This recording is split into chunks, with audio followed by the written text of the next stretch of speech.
ध्यान दो। Welcome to my coaching centre ना। तब ना आपका शब्द विचार जो चल रहा था उसमें से कल आपका हो गया था सार्थक निरर्थक, है ना।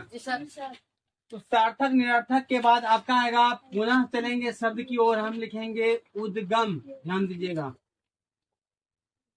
उद्गम की दृष्टि से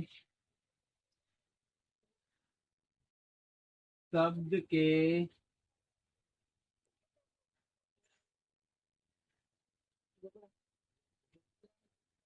चार भेद।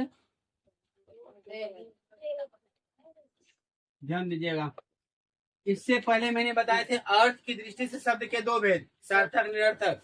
अब आपका आ गया उद्गम की दृष्टि से शब्द के चार भेद होते हैं। कितने भेद होते हैं? चार भेद। आपका इसमें पहला हो जाएगा तत्सम। तत्सम शब्द, ध्यान दीजिएगा। 2 नंबर में आ जाएगा तद्भव। तद्भव शब्द। रोमन नंबर 3 में हो जाएगा तत्सम तद्भव। उसके बाद आ जाएगा देशज, है ना। 4 नंबर में क्या हो जाएगा? विदेशज।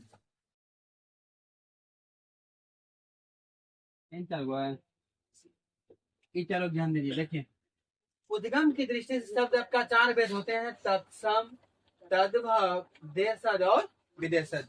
ये चार गो में हमें पता चल जाएगा कि शब्द की उत्पत्ति कैसे कैसे क्या क्या होता है ना। इस चारों में से सबसे पहला आपका है तत्सम शब्द, है ना। तो प्रश्न आ जाएगा कि तत्सम शब्द किसे कहते हैं ना। तो तत्सम में लिखना होगा, आपका परिभाषा आ जाएगा कि तत्सम शब्द जो है संस्कृत का वह शब्द है। तत्सम शब्द में क्या लिखिएगा? संस्कृत, ध्यान दीजिएगा, संस्कृत का वह शब्द है ना रे, जिसका क्या बोलिए आगे। तत्सम शब्द जिसका प्रयोग, संस्कृत का वह शब्द है जिसका प्रयोग, नहीं, जिसका प्रयोग हिंदी में ज्यों का त्यों हो या होता हो, उसे क्या कहते हैं? तत्सम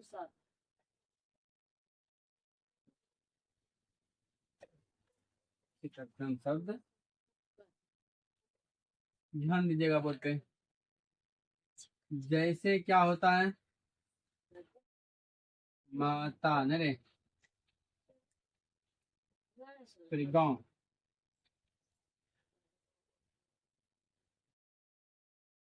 गाँव के बाद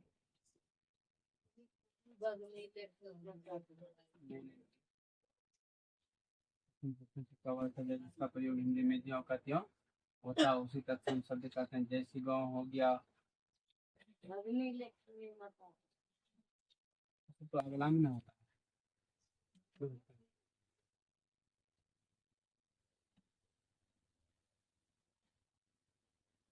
गाँव,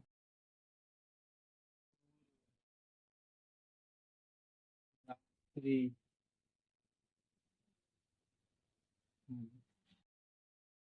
देखो इसका मतलब क्या हो, कोई भी चीज को अपने सीरियस मैटर में समझना होगा। ये कह रहा तत्सम शब्द संस्कृत का वह शब्द है। ध्यान दो, तत्सम शब्द क्या? संस्कृत का शब्द है। बात समझ में आ रहा है? जो संस्कृत जो हम लोग भाषा पढ़ते हैं उस चीज का ये भाग कर रहा है कि तत्सम शब्द संस्कृत का वह शब्द है जिसका प्रयोग हिंदी में ज्यों का त्यों होता है। मतलब संस्कृत का शब्द है लेकिन जब भी इसका प्रयोग होगा किसमें होता है? हिंदी में होता है। संस्कृत का प्रयोग नहीं करके वह बल्कि किसमें हो जाता प्रयोग? हिंदी में होता है। ज्यों का त्यों मतलब चाहे जैसे भी होगा, लेकिन किसमें प्रयोग होगा? हिंदी में। संस्कृत में प्रयोग नहीं होता। उसी को हम लोग क्या कहते हैं? तत्सम शब्द कहते हैं। जैसे देखो गांव, गांव का संस्कृत ग्रामम नहीं, तो यहाँ गांव लिखता लोग। सूर्य, इसका भी संस्कृत प्रयोग जल्दी नहीं करता लोग। रात्रि जल्दी नहीं होता। अनेकों प्रकार का शब्द आ जाता है जो कि आपका संस्कृत का है, लेकिन वह कहाँ पे आ जाता है? हिंदी में हो जाता है। मतलब संस्कृत का यह शब्द है लेकिन आपको याद रहे कि जब भी इसका प्रयोग हम लोग, तुम लोग या कोई भी थर्ड पर्सन करता है तो उसको किस भाषा में करते हैं? हिंदी भाषा में करता है। जैसे मर्जी होगा, अपना मर्जी उसी हिसाब से कर देते हैं। बोल चाल की भाषा में कर दो, वाक्य बनाने में कर दो, चाहे अपना मौखिक में कर दो, लिखित में कर दो, जैसे जिस अवस्था में करना चाहते हैं उसी अवस्था में इसका प्रयोग कहाँ कर देते हैं? हिंदी भाषा में कर देते हैं, लेकिन संस्कृत भाषा में नहीं करते हैं। बताओ यहाँ तक में दिक्कत है तत्सम में? तत्सम वाला में दिक्कत नहीं होगा, आगे देखा जाएगा। चलो हो गया। तो अब अगला दूसरा नंबर में क्या आपका तद्भव शब्द है ना। दूसरे नंबर में आपका है तद्भव, लिखे जाओ तद्भव शब्द। भाई नहीं, तद्भव शब्द में लिखेगा, तद्भव शब्द लिखेगा संस्कृत का वह शब्द है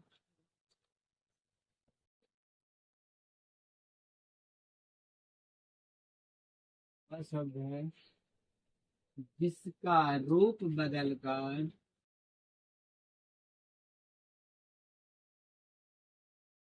जिसका रूप बदलकर हिंदी में प्रयोग होने लगा हो उसे तद्भव शब्द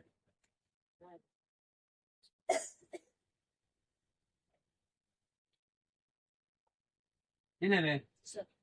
तद्भव शब्द संस्कृत का वह शब्द है जिसका रूप बदलकर हिंदी में प्रयोग होने लगा हो उसे तद्भव शब्द कहते हैं ना। अब जैसे देखो, ये कार्य संस्कृत का वह शब्द है जिसका रूप बदलकर, मतलब संस्कृत का ही है लेकिन इसका क्या तो रूप बदल दिया जाता है। जैसे देखिए, जैसे में लिखेंगे क्या रूप बदलेगा? भ्राता। भ्राता मतलब क्या था? भाई। भ्राता का भाई। भगनी, महर्षि का भगनी में होता बहन, भगनी का बहन। लेखनी, लेखनी का कलम। अब यहाँ पर भी ध्यान दीजिए, थोड़ा सा ध्यान दो। भ्राता का भाई, देखिए भ्राता क्या संस्कृत वर्ड है ना। भ्राता क्या है? संस्कृत। इसका रूप बदल गया कहाँ पे? भाई, हिंदी में आ गया भ्राता का भाई। अब यहाँ कह रहा भगनी, ये भी संस्कृत वर्ड है, ये संस्कृत वर्ड है और इसका हिंदी में प्रयोग हो गया बहन। तो दिक्कत है। अब यहाँ देखिए लेखनी, लेखनी में क्या होता है? कलम, मतलब जिससे हम लोग लिखते हैं नहीं? तो लेखनी में क्या हो जाता है? कलम। अब बताओ, ये संस्कृत वाला वर्ड है और इसका मैंने क्या कहते हैं रूप बदल दिया, तो ये कहाँ आ गया? ये हिंदी में आ गया। और हिंदी में आने के बाद जो हम लोग उसका प्रयोग करते हैं वही आपका क्या कहलाता है? तद्भव शब्द कहलाता है। कोई कष्ट है?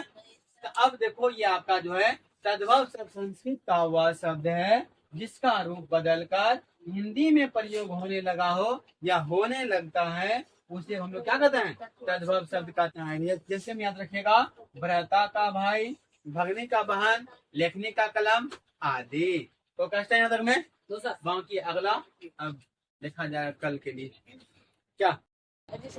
चलिए ध्यान दीजिए। तो आज हम लोग का क्या टॉपिक चलेगा? तद्भव, तत्सम तद्भव हो गया था नहीं। अब चलेगा क्या? देशज और पक्का ना? हाँ रेडी। 3 नंबर ना होएगा आपका है देशज, ये ना रे। अच्छा देखो, देशज शब्द किसको कहते हैं? देशज मतलब जो देश में हुआ है ना। तो लिखिएगा देशज शब्द क्या? जिस शब्द की उत्पत्ति, हेलो हल्ला नहीं, जिस शब्द की उत्पत्ति देश के किसी भी भूभाग में हुआ हो और इसका प्रयोग है ना रे, और उसका प्रयोग हिंदी में होने लगा है ना। हिंदी में क्या जाना है परिभाषा करते नहीं बड़े जरूरत नहीं है 2023 में यहाँ पर आए थे सर। होने लगा हो उसे देशज सर। अब देखिए अब यहाँ चलेगा झटका सीधे से शब्द कहते हैं झटका में क्या होगा ध्यान दीजिएगा अभी एग्जाम्पल जो होगा बड़ा यूनिक होगा है ना तो जैसे में आप ध्यान दीजिए क्या होगा देशज शब्द कह रहा है कि देशज शब्द बोल पे ध्यान देना देश के अंतर्गत देश से बाहर नहीं जिस शब्द की उत्पत्ति देश के किसी भूभाग किसी भी भूभाग भू मतलब होता है पृथ्वी भाग मतलब होता है हिस्सा मतलब पृथ्वी के किसी भी हिस्से में पृथ्वी के किसी भी भाग में जो हुआ होगा और उसका प्रयोग कहाँ होने लगा हिंदी में होता है वही आपका क्या कहलाता है देशज नहीं कहते देसला खाना है ना जैसे मान लो लाठी कुर्ता गमछा चलो एगो और लेते हैं ढेका डोरी पैजामा ये वो ले ला ना आदि कर दे कुर्ता पैजामा लाठी ढेका गमछा पगड़ी जत्ते होता है सब आपका क्या है देश नहीं कहते देसी है एक बिहारी 100 पे भारी चलता है बिहार में कुछ भी संभव है इसलिए करके यहाँ पे लाठी कुर्ता गमछा ढेका डोरी पैजामा पगड़ी गमछा आदि सब कुछ बोल सकता है क्योंकि देशला शब्द है ना इस चीज को हम लोग क्या कहते हैं देशज शब्द कहते हैं बता यहाँ तक में किसी को कष्ट नहीं है तो चौथा नंबर में आपका विदेशज शब्द है ना लगले सटेले लिख देते हैं इसको कष्ट है क्या विदेशज शब्द जिस शब्द की उत्पत्ति या जो शब्द जो शब्द विदेश से आया हो और उनका प्रयोग नहीं रे उनका प्रयोग हिंदी में होने लगा हो उसे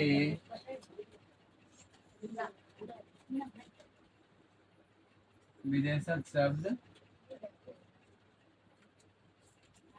है ना रे देखिएगा ध्यान दीजिएगा विदेशज शब्द मतलब जो अपना देश छोड़ के दूसरा देश से आता है ना विदेश वही कह रहा जो शब्द विदेश से आया हुआ हो और उनका प्रयोग हिंदी में होने लगा हो है ना छूट गया हुआ नहीं जो शब्द विदेश से आया हो एक ही बात है आया हो और उनका प्रयोग हिंदी में होने लगा हो उसे हम लोग क्या कहते हैं विदेशी शब्द कहते हैं अब जैसे देखो क्या है विदेश जो अपने देश में नहीं हुआ क्या होगा स्टेशन नहीं है स्टेशन के बाद विद्यालय और मास्टर आदि कर दें ये सब आपका क्या है विदेशज शब्द है ना मतलब जो अपने देश में इसकी उत्पत्ति नहीं हुआ था बल्कि दूसरे देश से आया हुआ बल्कि कहाँ विदेश से आया हुआ हो और उनका प्रयोग हम हिंदी में करने लगे जैसे अब यहाँ कहा दे स्टेशन